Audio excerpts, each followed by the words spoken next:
بسم اللہ الرحمن الرحیم۔ بظاہر چھوٹی سی دکھنے والی چونٹیاں معمولی نہیں ہو سکتی۔ نہ صرف اس کا ذکر قرآن پاک میں آیا ہے بلکہ پوری سورت چونٹیوں کے نام سے اتاری گئی۔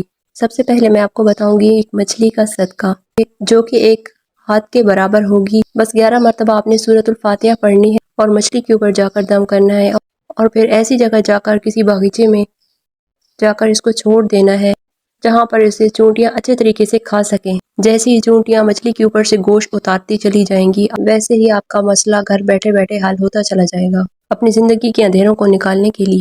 7 مرتبہ سورۃ الفلق پڑھیے اور 1 کلو چینی کے اوپر دم کیجیے اور جس کو کھلے میدان میں جا کر ڈال دیجیے۔ یہ سورۃ الفلق پڑھی ہوئی چینی چونٹیوں کو ڈالنے سے گھر میں اتنی خیریں، اتنی برکتیں، اتنے زیادہ وسائل آئیں گے، اور جو کوئی اندھیرا آپ کی زندگی میں ہوگا وہ بھی آپ کی زندگی سے دور ہو جائے گا، اور اتنی زیادہ نعمتیں اور برکتیں آپ کو ملیں گی۔